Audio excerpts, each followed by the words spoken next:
You'll never guess how many hours we spent on that title. Kush's movie review. Came to me one day in a dream. It was magical. So, Kush, what movie are we talking about this week? Fool's Paradise, apparently. It says on my sheet of paper here. The feature film debut, directing and writing wise, of Mr. Charlie Day, who most folks know from It's Always Sunny in Philadelphia. Yes, he's done other movies, but this is the first movie that he's gotten to write and direct on his own. He's actually been working on this since 2018. So in 2023, I'm excited to see this. Some of the It's Always Sunny cast is in it, not all of them, and for not very long. Dr. Ken Jeong is in this movie. I would actually say this is more his movie than anyone else's, but you get other cameos by like Jason Bateman's in there for a minute. Ted Lasso's Jason Sudeikis pops in for a cup of coffee, and then I think Adrian Brody steals the show with every scene he's in. However, this movie was not fun. It is one of the longest 93 minutes I've ever sat through. Like, there's some ha-has and what do you knows if you've ever been in production or if you've been on like a studio set, little funny quirky insider things like that, but that's it really.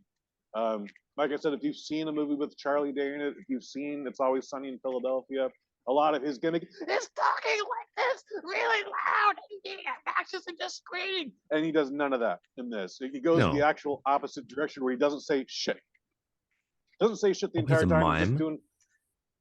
No, he's a mute, and not even technically a mute. He's a mental patient that they identify like, you know, he's technically not deaf and he's not a mute, but he's just decided one day he doesn't want to say anything. I love this, Mike. You have to do this more often. And sure enough, the Board of Health just says, "Hey, we're just going to put him on a bus downtown and let society deal with them." This should have been better. It feels like he's borrowing a lot from like Charlie Chaplin and I almost said Buster Poindexter, but he obviously didn't borrow from the New York Dolls, but he's borrowing from a lot of old silent film. So Buster Keaton is who I wanted to say. You know, it's only okay at best, but unfortunately, we are giving this film 2 out of 5 stars. Like, at some point, this character can't be this daft, and the people around him cannot be this stupid, because they just tolerate all this. The man actually gets married to a woman and never says "I do." It's one of the weirdest things I've ever seen. So what has to do with just gives her a thumbs up or something? You know, I don't even remember because the whole thing is just ludicrous. So Ludacris is in it? Yeah, I wish this was better. Great. No, but Common is. No. Luda. He's so much more disappointed. I mean, let's be honest. If you had the choice between hanging out with Common or Ludacris. Yeah. I mean, Common is probably a lot cooler, but Ludacris will like show me Fast 10 a week before it comes out. So I'm gonna hang out with Ludacris. Luda. We're gonna make fun of Tyrese's big bald head. That'll be a 5-star night on its own. And then like after you've had a couple of drinks in you, you'd be like, "Hey, Luda, tell that bitch to get out of the way. Do it. So much fun. Very funny. So anyone that did want to see this, I would say don't see it in the theater. Wait for streaming. It'll probably be on Prime next month.